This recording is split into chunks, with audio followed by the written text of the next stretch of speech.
Enbridge stock, ticker symbol ENB. This stock is down 1% year to date, underperforming the SP500 big time, which is up 11%.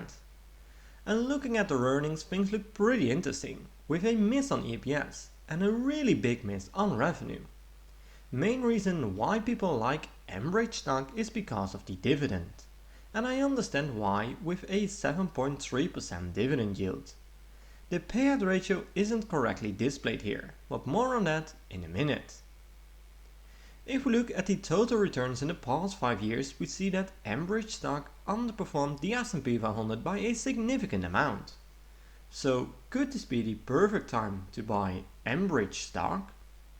Well, by the end of the video I will give you my 3 price targets, so make sure to stay tuned and see how I build up to these price targets.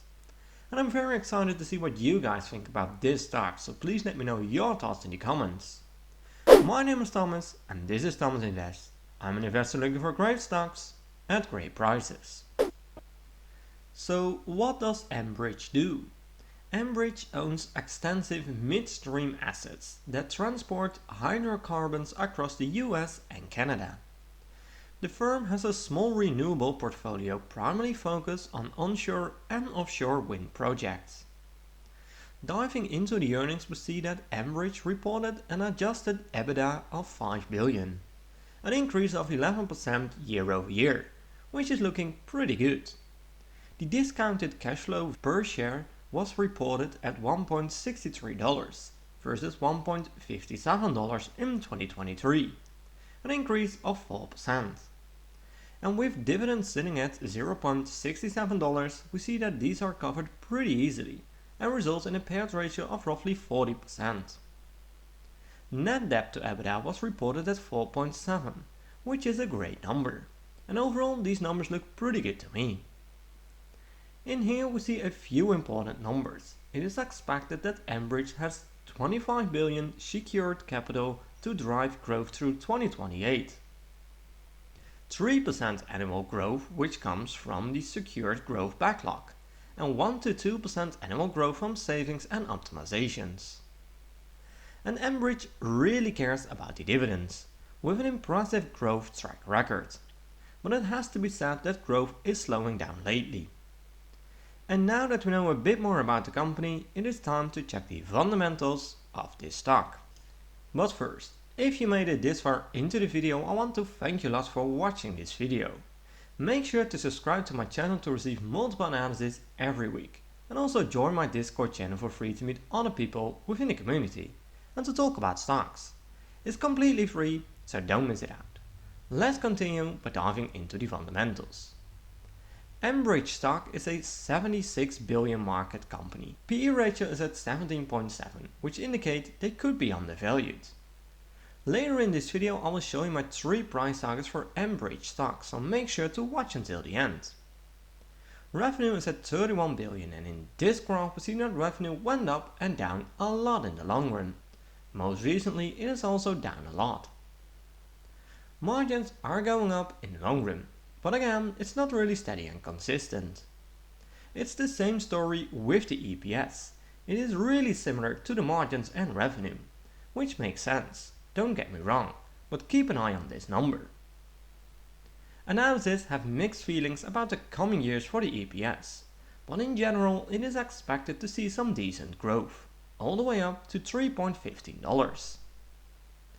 For the revenue it is also looking pretty interesting. Analysts expect revenue to hit almost 43 billion in 2027, but per year the growth numbers are very different. And I think we have to take these assumptions with a grain of salt. Return on assets is sitting at 3%, which is a low number.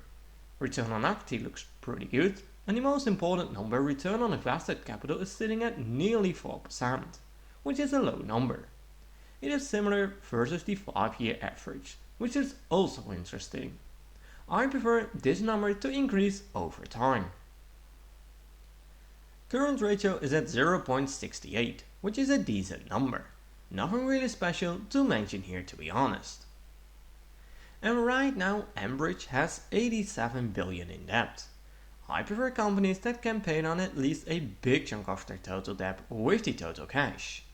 Enbridge has 1.3 billion in total cash, so they can't pay down a decent amount of their debt. To me, this looks pretty bad. Potentially, this could be a red flag. So, it is very important that free cash flow is growing, since this is used to pay down debt of course, but also to buy back shares, pay dividends and all other things. And here we see that free cash flow is going up in the long run, which is looking pretty good. But it is not really steady and consistent, so keep an eye on this number as well. Shares outstanding are increasing, which is something that I don't like. However, companies like Enbridge increase shares to raise capital and grow the business. When shares outstanding are decreasing, it increases your ownership in the company, increases the EPS, lowers the PE ratio, and makes it easier to maintain and increase the dividends. And since we're talking about dividends anyways, dividend yield is sitting at 7.3%, which is an insane number. Annual payout is at $2.66. Payout ratio is around 40% based on the latest earnings, and not the 125% displayed here. The 5-year growth rate is at almost 5%, which is a decent number. There are no consecutive years of dividend increases. And here we see that Enbridge did increase the dividends at a decent pace historically. However, in the most recent years, it is not looking good. In this graph we see the expected dividends in 2024, 2025 and 2026. Of course this is an estimation and can be highly impacted by results, but it gives you a rough indication. It's expected to increase at a low rate from here. And overall these dividends look really interesting to me. But how about the historical returns? I decided to compare Enbridge stock with the overall market, in this case the S&P 500. Next to that I added EPD.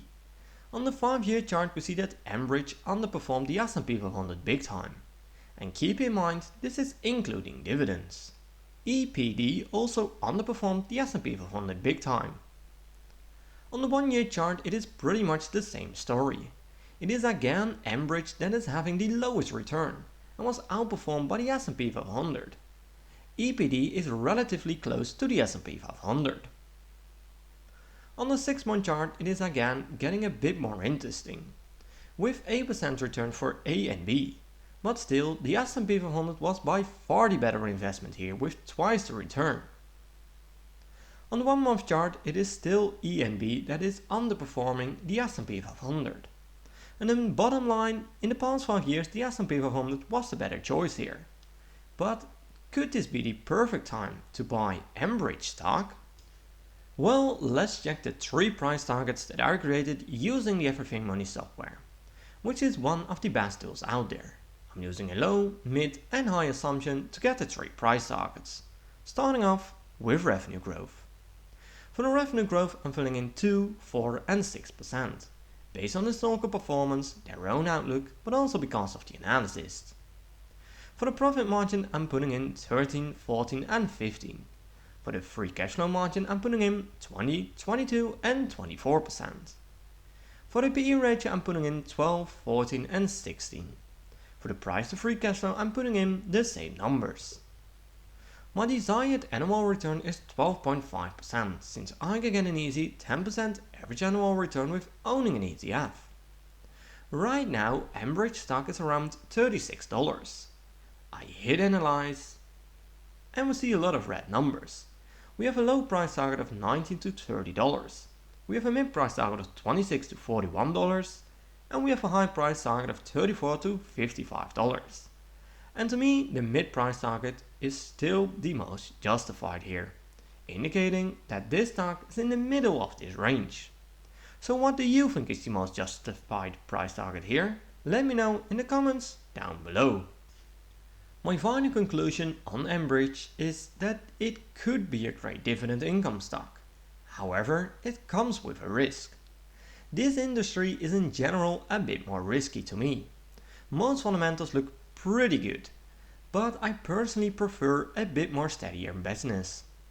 The decreasing margins, revenue that is being a rollercoaster and also really high debt levels without any cash to support it is something that I tend to avoid. But again, from a dividend point of view, I do get the excitement. The only downside that I find is the decreasing dividend for 2 years in a row now. That's not a good sign. From a value point of view, it is also not looking that great. They are in the middle of the range, and I personally lean a little bit more to the lower side of this range. So for now I'm skipping this stock, but I will keep analyzing them from time to time. And remember to always do your own research and never fully trust on what I or other YouTubers say about a stock. I'm not a financial advisor and this content is just for entertaining purposes only. I hope you liked this video and I did bring some insights of the company to you. I would really appreciate a thumbs up and make sure to subscribe to get notified when I'm posting a new video. Thanks for watching and I will see you in my next video.